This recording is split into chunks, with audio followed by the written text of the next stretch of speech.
What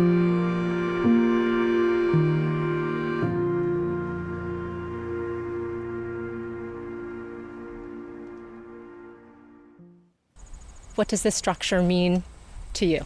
It means to me like a loss of childhood, dysfunctionalness.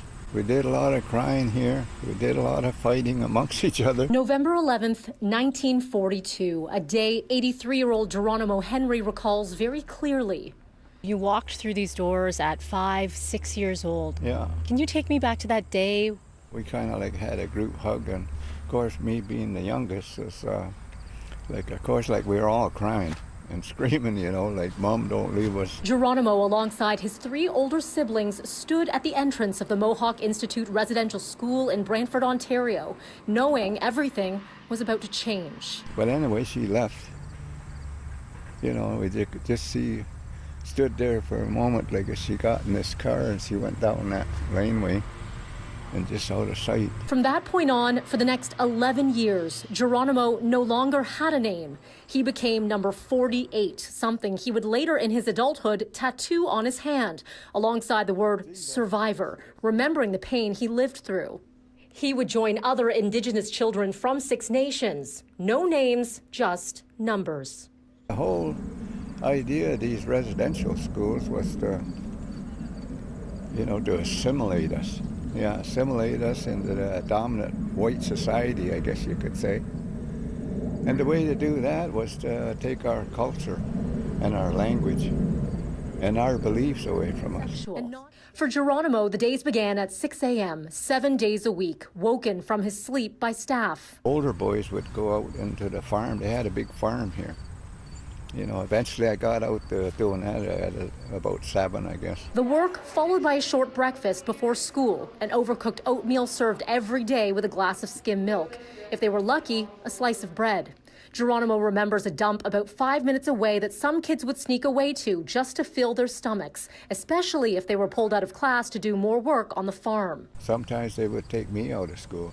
I think the government and the church's attitude was, well, they're just native kids, so they're not going to amount to anything. Geronimo walks me to a brick wall at the back of the building, known to the kids to have been out of bounds. But etched in it, names and messages everywhere. He recalls a lot of crying done here. For him, it was an escape. Fish, 1942 to 53. The years Geronimo spent at the Mohawk Institute. And Fish, a nickname given to him by the older boys after they threw him in the water one day to teach him how to swim. I was so scared, I guess. I just kind of popped up like a cork and just started swimming, kind of like about the first try. So that's kind of like how the name says, look at this. Geronimo is just swimming around like a fish. His voice to tell his story. You've been speaking a lot. You've been educating people. You continue to do that. Yeah. What inside of you is pushing you to do that? Well, every time I talk, I'm talking for all the native kids that went through these schools, well, right across Canada, you know, that didn't have the, you know, couldn't talk for themselves. Every time you tell your story, you're healed a little bit. Isn't it?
Every element of this tells a story and tells a truth. Each room, each wall, each door, holding within it decades of pain and suffering. This is the Mohawk Institute in Brantford, Ontario, one of only 2 residential schools that still exists in the province. Other such buildings torn down or converted. But here, the hope is to preserve, understand, and learn. Our guide, Carly Gallant-Jenkins, speaks of its history. We are standing currently in the boys' side of the building's playroom. And what would happen in this building? Boys would actually create a little boxing ring out of these 4 pillars. So they would put little notches in those sides, which you can see still, and they would create that, use a rope and create a boxing ring, and they'd fight. So it was very much like a prison mentality. Steps away, we walk through what is known as the fight hallway. There was a door on the one end with a window, and on this other end there was another door with another window. And the teachers or the faculty who worked here would actually pull they'd pull boys out of their beds at night, and they'd bring them down here, and they would make them fight, and they would watch through these little windows. And then the boy that lost would have to clean it up afterwards. And then the boy who won would get perks throughout the week. Might get a little extra food, might not have to do so much work. And that was just for staff entertainment. So boys would come here. We've had records as young as 3 years old here. So, they were learning to fight. They're almost their entire childhood. This would have been one of the doors for the boiler room. So unfortunately, those loud rooms, they would be where a lot of the abuses took place, a lot of the physical and sexual abuse, because it was loud. Those atrocities were able to take place there without knowledge. No one would hear. No one would hear. So we had girls.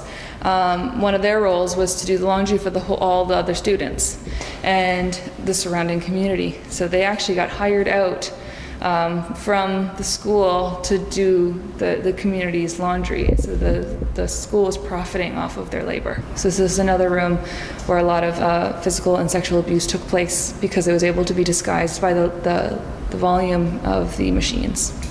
We walk into the old cafeteria, a gathering space where siblings would be able to catch a glimpse of one another, separated by gender and number. So they did do their best to try and separate family units within this space. So that they couldn't communicate. Correct. Yeah. In 1970, the Mohawk Institute closed its doors, reopening 2 years later as the Woodland Cultural Center, deemed a local historic site so that decisions would remain within the hands of the community. The center, designed to promote First Nations culture and heritage, but a major flood in 2013 caused severe damage to the building, the community voting to rebuild. When you hear about the restoration and the preservation of a residential school, some might say, why would you want to do that? If this is a pile of rubble with a plaque in front of it saying what it was, it's not the same as actually walking through these hallways and standing where these children stood. The Save the Evidence campaign costing millions of dollars. The goal was for the building to open its doors again in 2020, but fundraising efforts hampered because of the COVID-19 pandemic. With hundreds of thousands more to raise, organizers are now hoping for a 2022 opening. I think I want people personally to be left with the resilience to see what happened to our people and our youth and these children, and seeing where our communities are all today.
Dawn Hill was placed at the Mohawk Institute in 1957. Her father had passed away. Her mother was ill.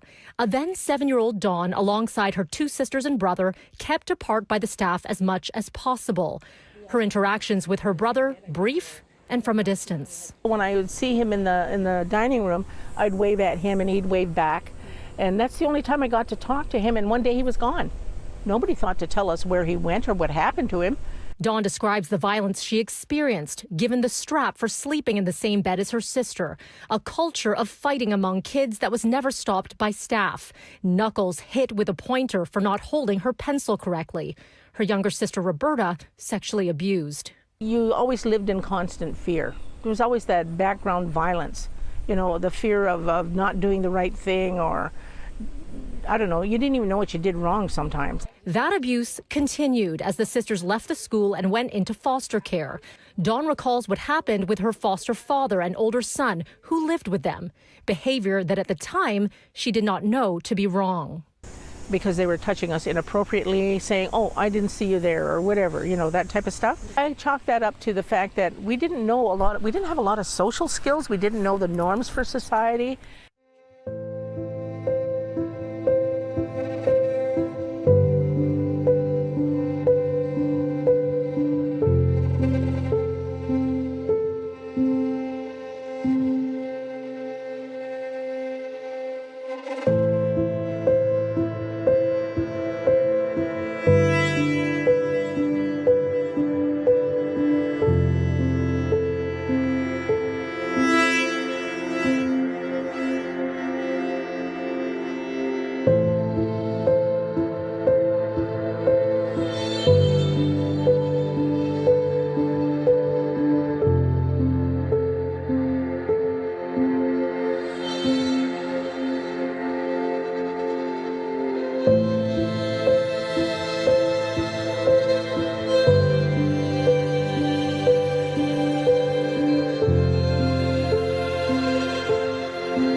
Scanos Wogego, Ewahahawi Nigaso, Utayoni, Newe Shoutda, Gayukono, Yoquenzoda. My English name is Shirlene, but my Indian name is She Carries Flowers. I'm from the Scugog Nation and my clan is Wolf. September 1966, when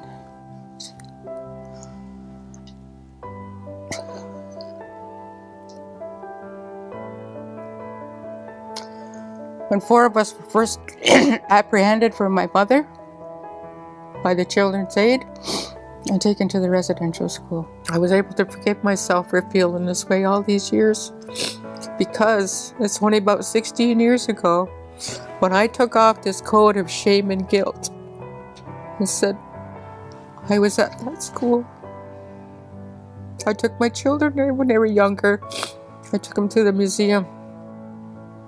But not once did I share to my husband or my children that I was a resident there. Never really talked about my childhood. Just that I wasn't going to drink, and I didn't do drugs, and I was going to flip it for my kids the way I was raised. I blame myself, like if I would have only went to school, if I would have only I blame myself since I was 10 years old and carrying all that around. It's caused a big impact, and it still has today, But I'm on this journey. My purpose and my goal in my life is to live in peace and love. I survived residential school. I was a victim of, but I'm no longer that now, because back then I had no choice. But I do now. I've already passed this down, this pain, this hurt. I've already passed it down to 2 generations. Now 2 generations have to heal when they're ready. And I think that's what with these schools and everything coming through, when they're coming through the tours, to get an understanding and understand and then pass that on. Because still to this day, I'm peeling off these layers like an onion. I'm peeling them off. And each time I talk about me and my history, my journey, it empowers me. It empowers me to move forward. I'm not that story. I'm Shirlene. Shirlene also learned to accept the abuse as normal, living with pain from her time at the Mohawk Institute. Mine's right here. Yeah, Shirlene Bomberry. I came 66 to 70. At the age of 10, she stepped foot on this property with 3 younger siblings, one of the last groups of children to attend before the school shut its doors. Her first experience with the violence, when asked by staff if she had a bad day. Okay, everybody that didn't have a good day, into the bathroom. She says, okay, everybody, put your hands out like this. So she put my hands out like this, and she had this ruler. Like, it wasn't thick, but it was like that wide. And she just up and down like this, up and down like this. From that first hit is where I stopped trusting. I stopped trusting myself. I stopped trusting other people and saying, you know what? You're not going to listen to me anyway. Shirlene's journey began with silence. It wasn't until years later that she finally opened up, learning her grandmother had also attended the school and revealing her journey to her children. But when I started my healing journey, 21 years ago, I took off this coat of shame and guilt that I carried since I was 10 years old. I blamed myself, and I felt shameful that I was here.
I would like to have the history recorded. I want as many stories, but as much history as you can gather, it really kind of puts things together and people will understand. They need to see the big picture. They need to see what was going on. I think more important is that history needs to be told by the people who experienced it.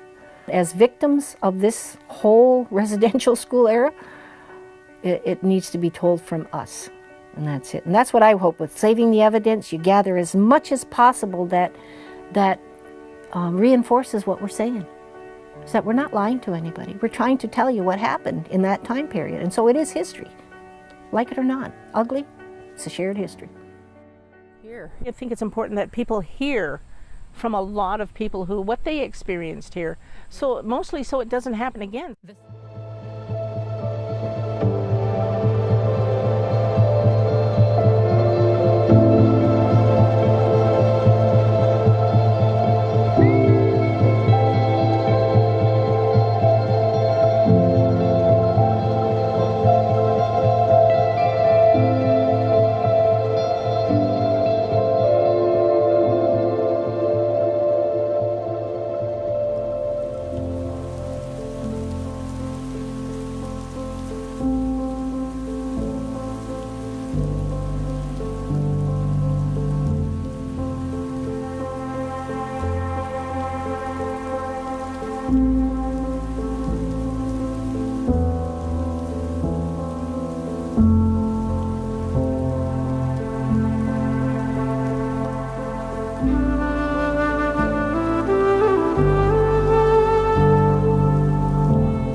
We are gathered to officially announce the first step in our journey to bring our children home.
I'm kind of glad and sad, you know, like in a way I'm glad they're getting it done, but sad if we find some bodies, you know, or... After months in the works, phase 1 of the ground search surrounding the former Mohawk Institute Residential School finally begins. We can't start healing until this is completed. It's about justice, right? And it's about holding people accountable. It's about holding governments accountable.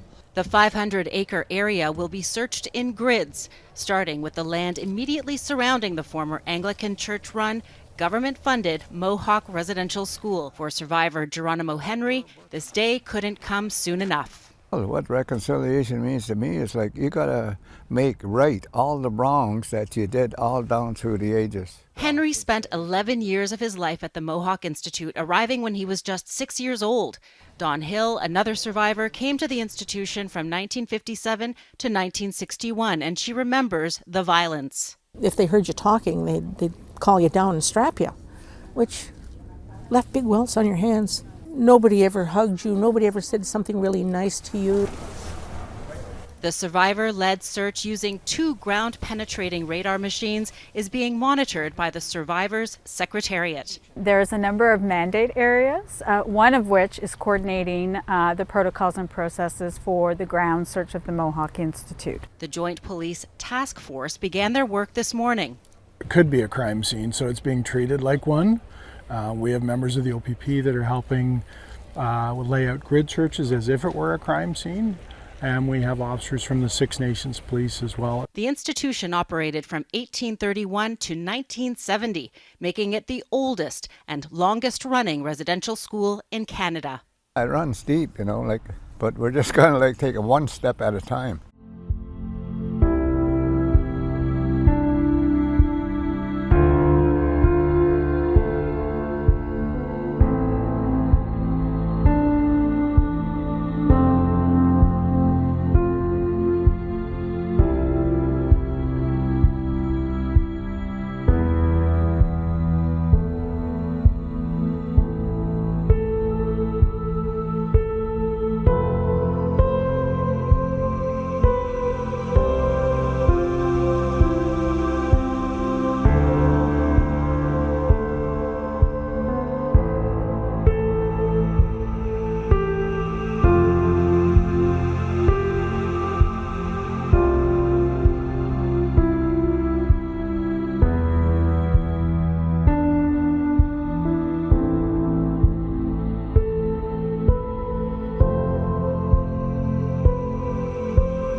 Members that were in here, and all of us on the community, even those on the police service, also had family members here. Six Nations Police Chief Darren Montour says more than 20 officers have been assigned, and he expects the search of 500 acres to take more than 5 years to complete. He had this message for officers on the task force. This is probably going to be the hardest investigation you're ever going to be part of.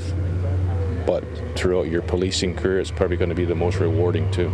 The Survivors Secretariat has been working for months to prepare for this day, ensuring that the process is Indigenous-led. Kids. And then now we have to do this for them, because when they were kids, they were told not to tell anybody. They were ashamed, but now they want to say what happened, and the rest of us have to listen. Just to introduce myself, my name's Darren Montour. I am Mohawk Wolf Clan from Six Nations of the Grand River, and I am from Six Nations, born and raised there. Back on July 21st of this year, the survivors of the Mohawk Institute provided me a letter stating they had endured physical, mental, and sexual abuse.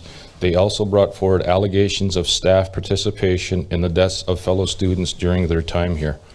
As a result, I formally requested the assistance of the Ontario Provincial Police and the Brantford Police Service to assist the Six Nations Police Service to investigate these allegations. This investigation is a survivor-led initiative. Since that time, a joint services team of well-trained and dedicated officers has been assembled to investigate the heinous allegations that these strong and courageous people have endured and carried with them. We undertake this arduous task for them and for their families. The police have been assisted and guided by the Survivors Secretariat, which is fully dedicated to finding the lost children and bringing to light the atrocities that occurred within those walls. Together we will work tirelessly to find the missing children who did not come home. Going forward, we are reminded that we are searching for children, the Creator's most precious gift to all of us. It is unimaginable the grief and sorrow faced by families from all Indigenous communities in this country when their children did not return home.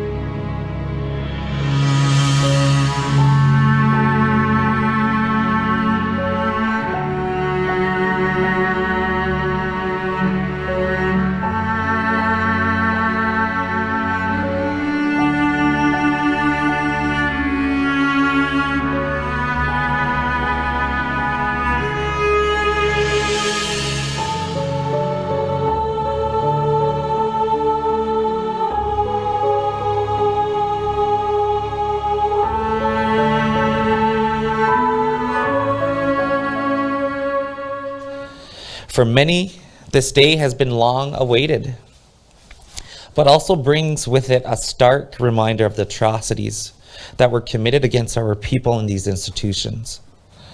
The coming months will be definitely difficult for Six Nations, and our focus now is on preparing our community for the potential findings of the search and providing adequate mental health and crisis support to those who may need it.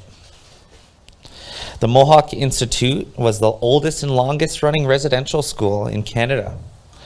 Children stolen from their families from many different communities were forced to attend this school behind us in which we're standing. The scope and depth of this investigation is unique. Again, it's very uncharted territory, and this must be reflected in the financial support received from Ontario and the Canadian government.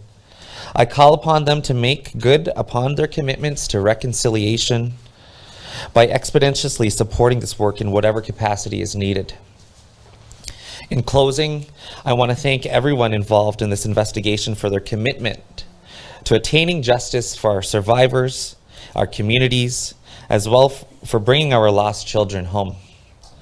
The months ahead will be difficult, but this work will allow our community to begin the process of healing together and place the spirits of our lost children at rest.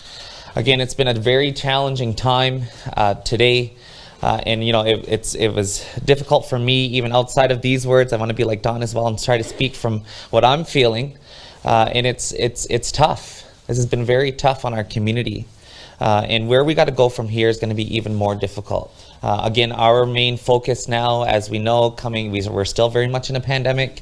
We still have a lot to do within community and protecting the health and safety of all of our members. But we need to, again, make sure that we are supporting all of our members in this time of need.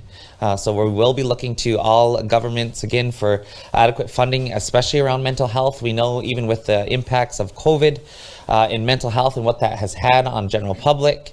And so we will be doing our work and our due diligence to make sure that we see that through with all levels of government in that engagement. So again, just want to say nyawa and thank you for being with us today.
The survivors are the ones that heard the whispered truths about where the babies and the children are buried. So the Truth and Reconciliation Commission collected 5 million records during the span of the work that it did. 5 million records were given to the National Centre for Truth and Reconciliation. If you go to the National Centre for Truth and Reconciliation's public website, only 1 million records are available to the public to access. When you go in those 1 million records and you look for Mohawk Institute records, there are 500 records that we can access. A record is a unique record, has about 30 pages in it. We have gone through all those records and we've gathered what we can from those records to help us with the search that we're doing and to identify the children that died in the school. There are 14,000 records at the National Centre for Truth and Reconciliation that we do not have access to yet, and we are trying to get access to those records through an MOU. Now, are those all the records? No, they're not. We know that the TRC did not collect all the records from the federal government. We know that the TRC did not collect all the records from the Anglican Church. And we certainly know that the TRC did not collect the records that are from the New England company, which had involvement with this particular residential school. The New England company is in England. We need to get those records. So there's a lot of records that are still out there that we need to obtain. I just want to remind everybody that the Indian Residential School Settlement Agreement was an agreement between the federal government, the churches, and the survivors. The only requirement legally under the settlement agreement was on the federal government and the churches to provide records. There was no requirement for the provinces or any other institution to provide records. But we know there are records. We know that there are death certificates. We know that there are other records in relation to hospitals. We know that there are records in relation to sanatoriums where children were sent and never came back to the school and died in those sanatoriums. So those are all records that we need to get into the Ontario archives to get. Have they told us no? No, they haven't told us no, but there's a massive amount of records that we have to get. And the Survivor Secretariat's been working and consulting with No History on how we can get in there and what we can obtain. And so we will be working on that over the winter. I just want to be clear. When it comes to the death records, there was a recent newspaper article that said that Ontario is the leader. I personally wrote the letter from the TRC to all the provinces asking for death certificates. That was about 8 years ago. So here we are, and we still do not have the death certificates. They're still sitting with the province of Ontario. So I don't, in my mind, see that as leadership. They did not respond to the TRC when the letter was sent, and now they're only responding now.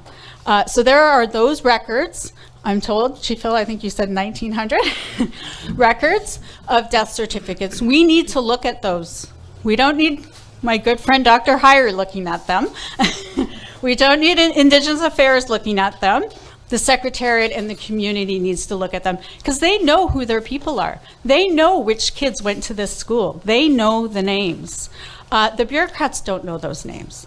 So those are the type of records that we're looking for.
They're getting it started. That's what I want to see, yeah.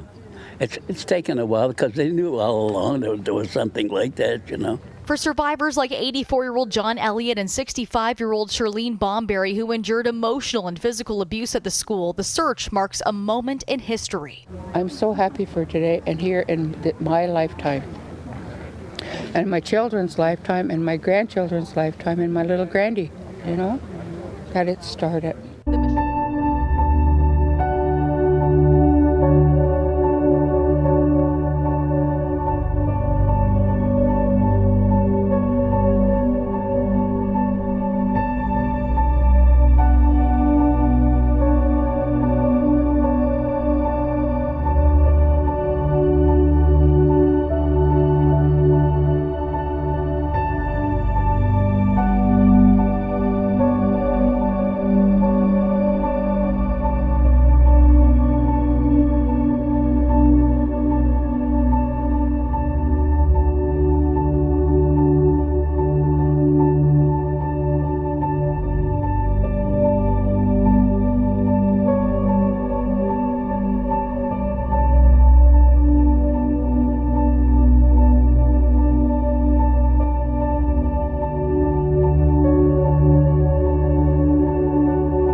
Well, I'm glad to see that they saved it instead of tearing it down, because a plaque, everybody's got a plaque but they don't have a building like that.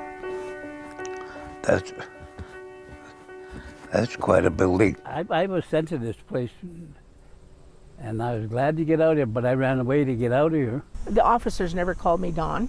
They called me number 54. Ewahahawi means she carries flowers, and that was my first name.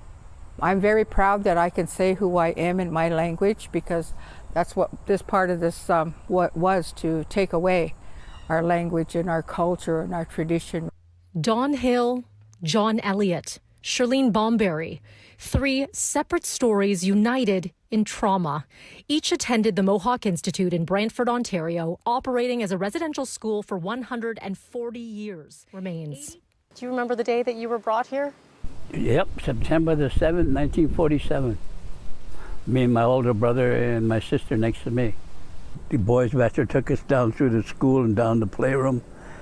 Bunch of kids down there, and then we went outside. And my brother says, "What do you think?" I said, "I don't think I'm going to like it here." He said, "Well, let's go." 10-year-old John didn't understand why he was sent to the Mohawk Institute, but knew he didn't want to stay. On foot, he and his brother started a 2.5-hour trek to get back to their grandfather. But when he saw them, he sent them back. He said, "I didn't send you there." He says, "The government sent you there." But I didn't know what he meant. John given 5 different numbers during his time at the Mohawk Institute, a new one for each time he ran away, often braving the wintry elements, in an attempt to escape the violence he endured. He recalls what happened if kids didn't attend church. There'd be 25, 30 guys Sunday night. They'd call their name out after supper, line up upstairs to get your strapping and that. One male staff member he remembers well. That guy, he loved to strap my ass. Bare ass. You got the strap? Yeah. He had a strap about that wide and about that long. And I wouldn't cry. That's what made him mad. I could cry, but I wouldn't cry for him. As I'm staring at you, I'm looking at running shoes, and teddy bears, and flowers of all the babies and young lives, those who couldn't come home. How does this make you feel to see this?